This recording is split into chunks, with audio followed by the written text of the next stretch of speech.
I think is probably dead in the water. I think all signs point to Houston.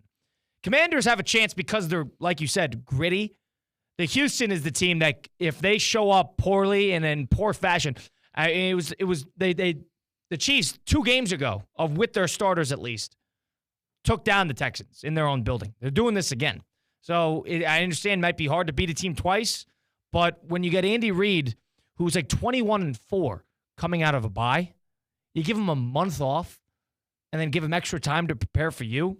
This is not going to be an easy game for Houston. I think if there's a team that's dead in the water, I would probably label it up to Houston. I'd probably have like a 24-13 score. That's probably what I would go with, a 24-13 score. I mentioned to you that I didn't think C.J. Stroud had a world breaker game in their playoff win. And he hasn't for the better part of the year. And I think a lot of it is offensive line. Maybe we could label it to sophomore year slump, whatever problem you want to point it at. Stephon Diggs being out, fine. But he has not looked like the Stroud that we saw in year number 1, where he threw for over 4,000 passing yards and didn't even play a full NFL season.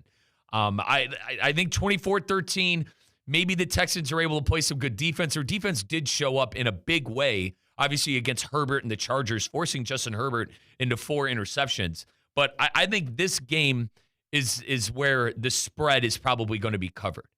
I think if and Colin, we got to make picks later on in the show, but if I were a gambling man and I had to put money on a favorite, it would be hard to go against Kansas City just because it's playoff time. Is Kelsey going to go in another mode? Is Andy Reid going to open up his bag of tricks and his whole other playbook he probably has saved up for the playbook? And not to mention the best quarterback in the league and probably in our era, Colin, and Patrick Mahomes. Yep, and they got a great defense. They made Josh. People remember they beat the Bills on that Bills with the terrible clock management earlier in the year, but that was by far the worst game of Josh Allen's this year, and he was terrible. He went like 9 of 30 that game. He was awful. So they made Josh Allen have a terrible game. If you remember too, they escaped the game, but Goff had 5 interceptions against them on Sunday Night Football. That was another terrible game. They turned Tua over like you wouldn't believe. He had like 4 turnovers, 3 interceptions, and then last week against Herbert.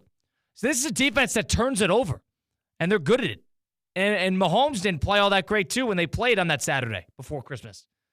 So if that defense is going to have to cause some havoc, create some havoc, and cause some turnovers, if they have any chance at going toe-to-toe with Kansas City, that's the only way. It's the only way. And I think Kansas City will have to shoot themselves in the foot, too, which I just don't see happening in the playoffs. And I know one of our hosts here, Kate Chumslin, he's a huge Texan fan. I know he's probably keeping receipts if the Texans keep this close and, God forbid, win the game. But you're 15-2 for a reason. You were 14-1 going into that, you were 15-1 going into that meaningless game at the end of the year. This isn't a game Kansas City loses historically. No. And I think the NFL is going to get their Kansas City versus obviously either Lamar or Josh Allen. Lamar and Josh Allen play each other.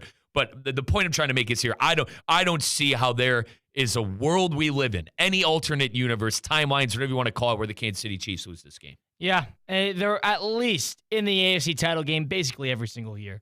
And if there's going to be a year that they don't escape the divisional, it was before Mahomes. Every year Mahomes has played, he gets to the AFC Championship game. C.J. Stroud and that anemic offense is not going to be the reason that he is not going to get to Colin, the last divisional scare they had, I believe, was the Josh Allen game where he didn't get it at halftime. Or, sorry, in overtime because Patty Mahomes, they won the coin toss and they won the game. Yeah, Leslie Frazier. Everyone seems to forget Leslie Frazier and the horrible prevent defense that was played, but that's another topic for today. Absolutely. And if there's a team that I